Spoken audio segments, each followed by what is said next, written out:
During the Great Depression, valuables were not symbols of wealth or pride. They were risks. Families who lived through bank failures, mass unemployment, foreclosures, and sudden displacement understood something modern audiences often overlook.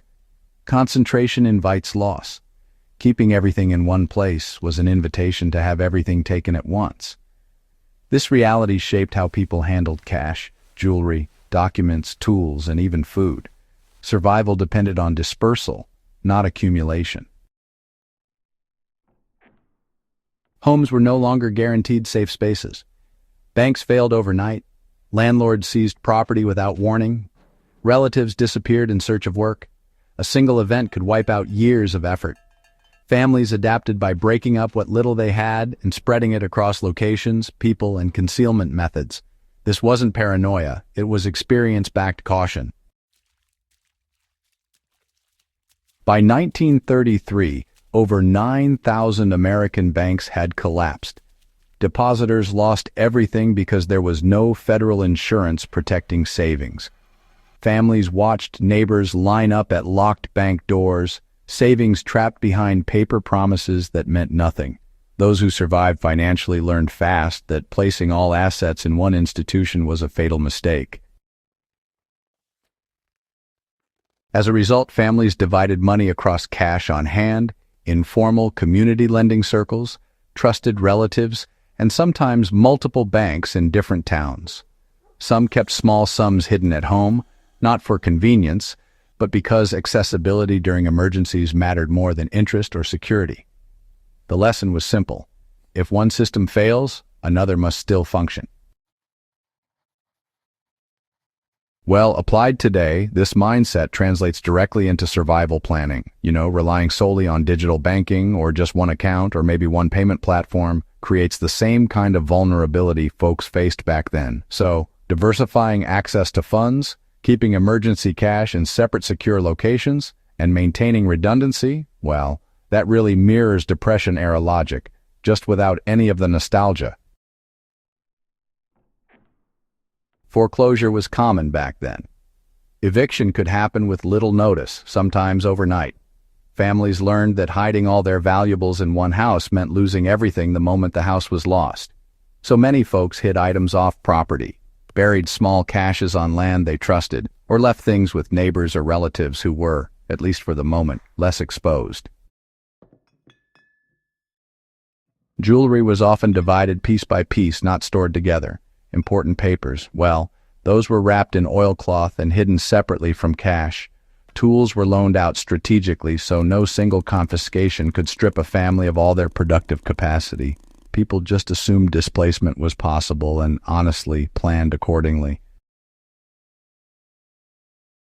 This approach, still holds up for modern survivalists. If evacuation becomes necessary, having all your critical items stored in one location pretty much guarantees you'll lose everything. Distributed caches, off-site backups, and trusted third-party storage, these all reflect that same hard-earned logic from back in the day. The Great Depression, well, it really strained communities. Hunger pushed honest folks into desperate acts. Families understood that visible wealth invited theft, but concentrated wealth could mean total loss. If a thief found just one hiding spot, then everything was gone, just like that. So families, they spread the risk. Cash might be hidden behind baseboards in one room, sewn into clothing in another, and even buried outside for a bit of long-term security. Sometimes even the children were entrusted with small valuables, not out of carelessness, but because spreading things out increased the odds of survival. What matters here is intent, not romanticism.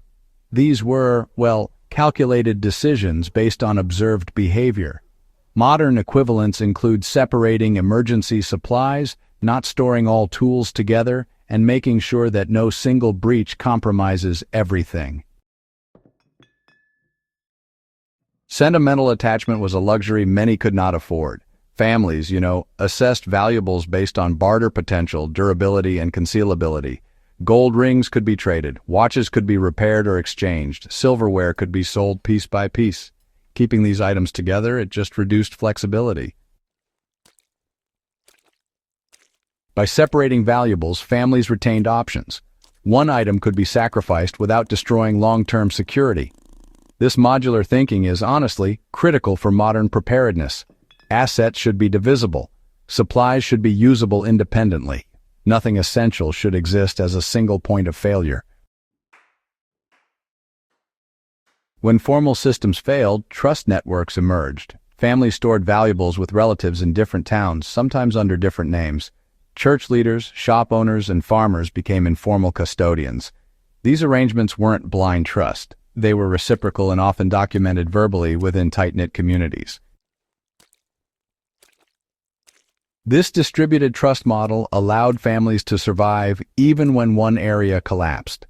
Applied today, this could mean trusted mutual aid networks, shared storage agreements, or coordinated preparedness plans among families who understand the stakes.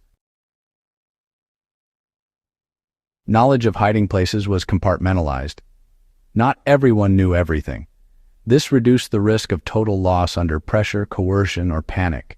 One family member might know where cash was stored, another where documents were hidden, another where tools were kept.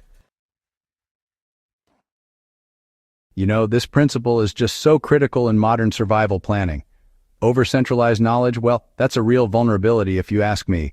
Shared responsibility, with just the right amount of limited disclosure, actually increases resilience. So, the core lesson here is not just some historical curiosity. It's, practical survival logic. Never place all your critical assets in one location. Never trust a single system, and honestly, never assume stability. Redundancy, dispersal, and adaptability. Those are timeless.